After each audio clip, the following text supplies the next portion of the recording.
It's almost midnight, and your stomach says one more snack, like it's harmless comfort. The trend feels cozy, but your biology reads midnight calories like a different language. Same food, different time, and your body can handle it very differently after dark. Meet insulin, your key for storing fuel, and he works best when daylight is on. We're going inside because late eating starts a chain reaction before you even feel full. At night, digestion keeps running, but the schedule is awkward for your sleeping body. Lie down too soon, and reflux gets a shortcut, pushing acid upward when you want calm. That burning isn't a vibe, it's tissue irritation from acid where it doesn't belong. In 30 days, late meals can shift insulin, timing reflux risk belly fat signals and sleep quality.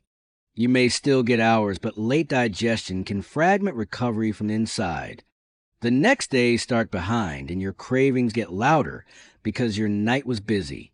Same person, same calories, but timing changes glucose control, and sleep like flipping hidden switches. Stay with me and you'll see the real timeline, not myths, and what actually helps. No panic, just physiology, because midnight habits add up faster than you think. Let's run the 30-day movie inside your body scene by scene with receipts from biology. Well, follow one simple shift eating late, nightly, and watch how systems adapt across weeks. Your brain clock sets hormone timing, and it expects food earlier, not right before sleep. Control room, online baseline recorded, and we're tracking trends, not perfection, across 30 nights. Late eating usually isn't random, it's schedule, pressure, stress, and the easy comfort calories.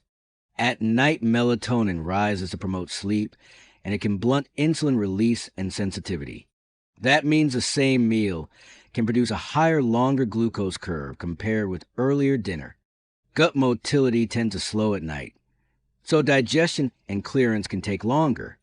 Gravity helps keep acid down, and lying flat removes that help especially after a late meal. Late eating often pairs with bright screens, and that combination delays sleep onset even more. A full stomach raises pressure, and pressure makes reflux easier even without spicy food. Early days look subtle, a small delay in sleep, a small glucose rise, nothing dramatic yet.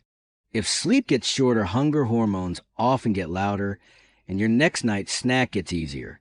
One late meal is a blip, but nightly repetition trains your metabolism into a new pattern.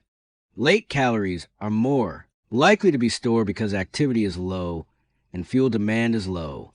Your microbiome also follows rhythms, and late feeding can shift which microbes thrive overnight.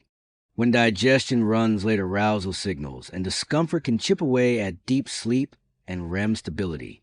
Some reflux is silent, no heartburn, just micro-irritation that still disrupts the airway and sleep. Trends move before symptoms, and the body cares most about patterns that repeat nightly. We keep the mechanism clean because sleep, alcohol, and stress can amplify everything you're about to see. Now the conflict, because your night wants sleep, but late eating forces your systems to stay online. By week 1, your body starts expecting fuel at night, and that expectation changes hormones. At night, insulin response often looks less efficient, so glucose stays elevated longer after the same meal. Your pancreas still works, but circadian signals may reduce secretion and sensitivity compared with daytime conditions.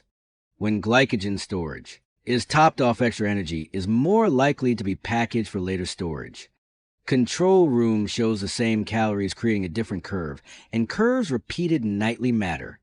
Late eating compresses a window before lying down, and reflux risk rises as the gap shrinks. The sphincter isn't a perfect lock, and fullness plus lying down makes leaks more likely. You may not feel heartburn, but micro-reflux can still trigger arousals and lighter sleep. Irritation activates protective reflexes, and those reflexes can fragment sleep without fully waking you. A busy gut sends signals, and falling asleep becomes harder because the body stays in processing mode. Even small fragmentation reduces the quality of recovery, which affects appetite control the next day. Shorter sleep can push cravings upward, making higher sugar choices feel more urgent than usual. Stress hormones can rise with poor sleep, and cortisol loves to keep you alert at the wrong time. Late night screens plus calories is a double delay, pushing sleep later and compressing total sleep time. Recovery signals can weaken when sleep fragments, and that makes stress feel louder the next day. After week 1, the pattern is set. Alert mode turns on faster and shuts off slower at night. Improvising helps a little, but the city and the snack habits still find the cracks. When vessels stay tighter, the heart must push harder each beat, raising workload without you noticing. You may see small resting heart shifts before you feel anything wrong. That is how baselines form. Week 2 is when temporary becomes routine and the nervous system starts adapting to the pattern. Cortisol over time helps you cope short term, but it costs you when shifts never end. Chronic stress can raise low-grade inflammation quiet enough to ignore yet real enough to change recovery. Fragmented sleep makes simple decisions feel heavier because the brain runs on a smaller battery. Pressure regulation can reset slightly higher when the stress signal keeps returning night after night. You may not remember waking, but your body still pays with lost deep recovery. Living near traffic stack stressors, noise, vibration, and light, and the body reads the stack as threat. You can be fit and still recover poorly because HRV reflects nervous system load, not character.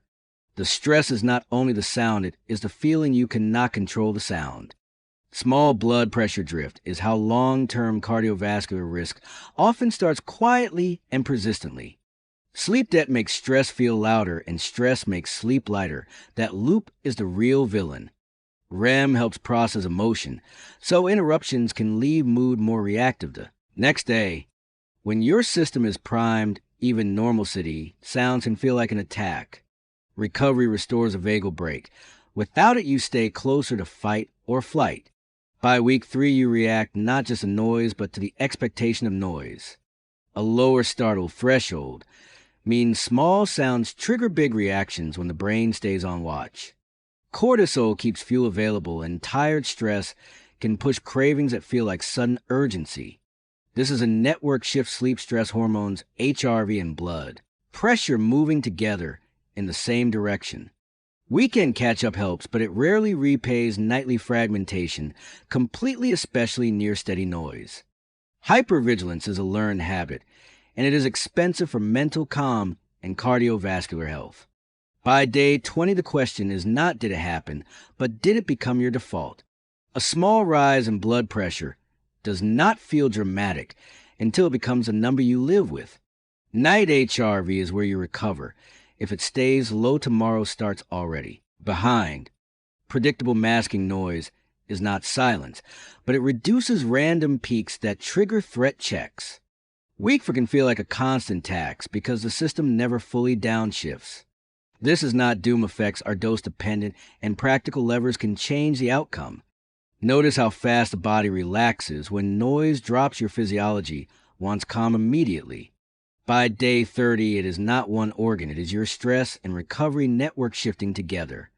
Noise triggers stress, stress disrupts sleep. Sleep reduces recovery, and low recovery amplifies stress again.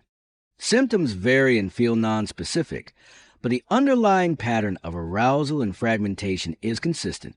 Headaches often reflect stacked mechanisms, vessel tone tension, and sleep loss working together. If you struggle, it is not weakness. Your nervous system is responding logically to the environment. Now, we dissect the biology frame by frame, so you can control what is controllable.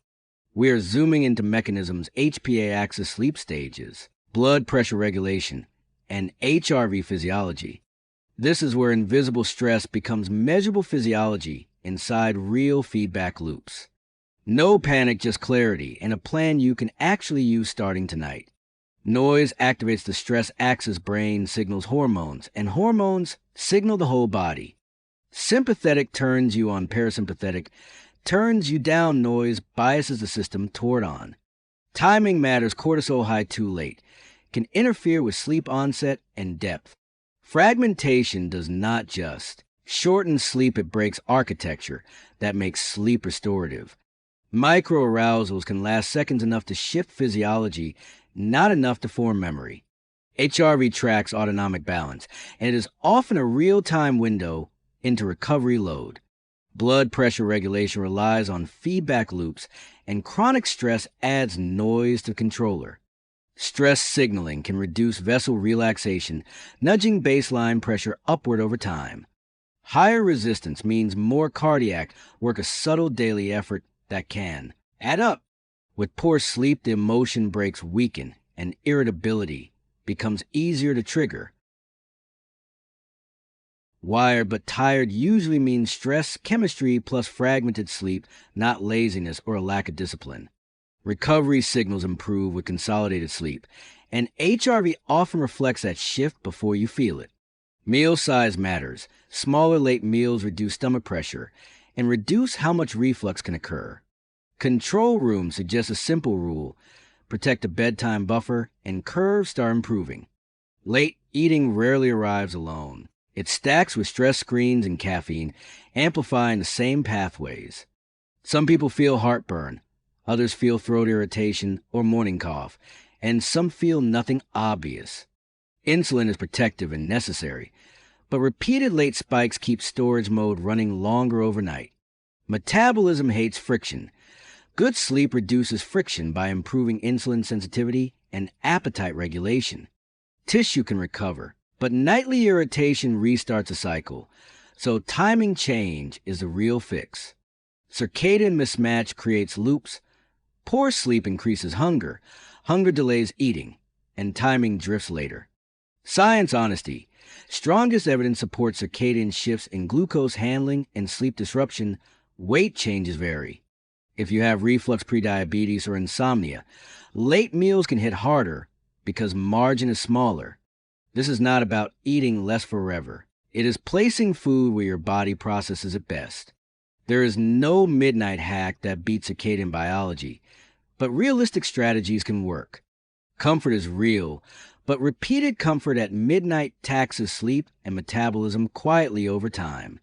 Highest return lever is protecting a 2 to 3 hour buffer before bed consistently. Now the good part, a plan that reduces reflux, improves sleep, and makes insulin work easier. We rebuild routine over 30 days without perfection, using steps you can actually keep. Track trends, bedtime awakenings, reflux, nights, morning hunger, and waist changes, not daily noise. Let us flip the story by moving dinner earlier and protecting sleep like medical treatment. Step 1. Aim to finish the last meal 2 to 3 hours before lying down. If late eating happens, shrink the portion and shift more calories earlier when metabolism handles them better.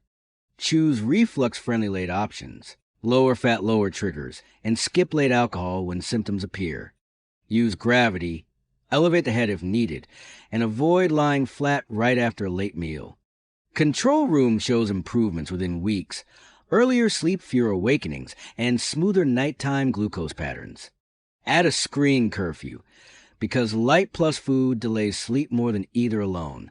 Cut caffeine after mid-afternoon, because it stacks with late meals to keep the nervous system awake. A short post-dinner walk improves glucose handling and reduces reflux pressure by helping digestion progress.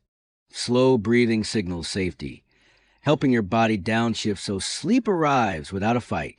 Control room shows a longer low insulin window overnight, supporting repair and reducing constant storage signaling. Make early dinner easier. Prep ahead so late hunger does not force whatever is fastest. Protein and fiber earlier improve satiety, reducing the chance your brain demands a midnight second dinner. Keep timing consistent on weekends.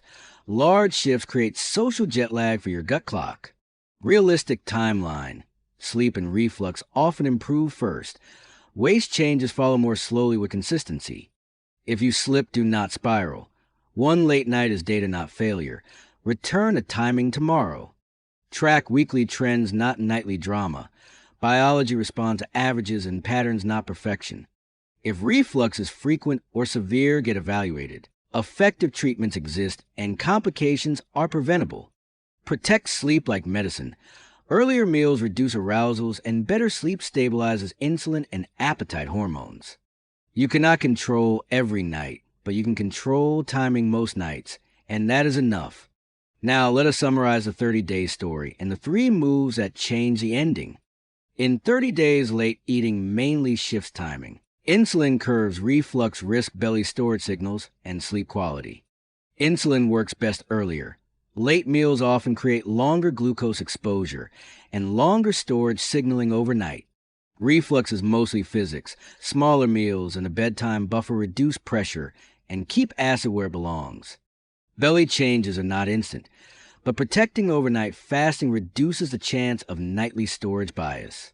Sleep improves when the gut is quiet. Better sleep makes cravings and insulin control noticeably easier. Good news.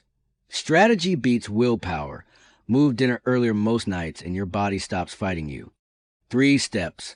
Finish earlier, protect the buffer, and if late eating happens, keep it small and gentle. You do not need perfect timing. You need better timing repeated, and compounding does the work. What time is your last meal usually? And what one change could you actually keep for 30 days?